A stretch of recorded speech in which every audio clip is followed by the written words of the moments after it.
Recentemente eu fui a um culto em uma igreja cristã. Porém, fiquei muito incomodado com a irreverência no local. Nos primeiros bancos, haviam várias crianças, sem nenhuma supervisão dos pais, correndo de um lado para o outro, pulando nos bancos e falando alto. Tudo isso enquanto o culto acontecia normalmente. No final do culto, procurei os responsáveis para saber se era normal aquele tipo de comportamento e, para minha surpresa, descobri que aquelas crianças pertenciam aos líderes da igreja, os quais afirmaram que, como pais, não conseguiam mais controlar seus filhos. Imagine, se os pais não podem controlar seus filhos, quem o poderá?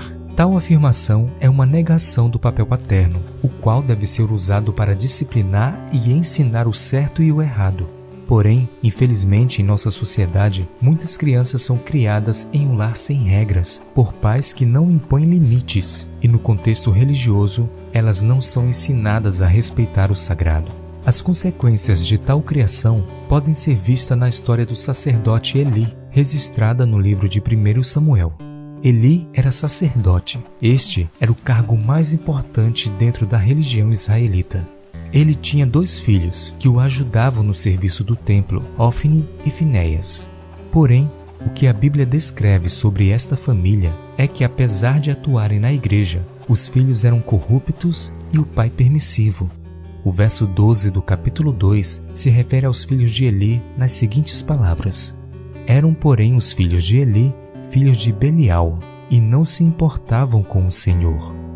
Ofni e Finéias roubavam as ofertas trazidas ao Senhor, destratavam os adoradores e mantinham relações sexuais com as mulheres que iam ao templo. Diante deste cenário, Deus envia um mensageiro a Eli e o repreende. No verso 29 lemos: Por que pisais aos meus pés os meus sacrifícios e as minhas ofertas de manjares que ordenei se me fizessem na minha morada? E tu, por que honras teu filho mais que a mim, para tu e eles vos engordardes das melhores de todas as ofertas do meu povo de Israel? Existe uma gritante diferença entre Ana como mãe e Eli como pai. Ana consagrou Samuel ao Senhor. Eli permitiu que seus filhos se consagrassem ao pecado. Ana era mãe dedicada espiritualmente e resoluta na educação espiritual de seu filho. Eli era relapso, negligente quanto ao mau comportamento dos filhos. Ana conduziu Samuel a Deus. Eli, mesmo na casa de Deus, permitiu que seus filhos caíssem em pecados horríveis. Ana honrava mais a Deus do que seu filho. Eli honrava mais a seus filhos que a Deus. Nossa sociedade precisa de mais mães como Ana, e a igreja precisa de menos pais como Eli.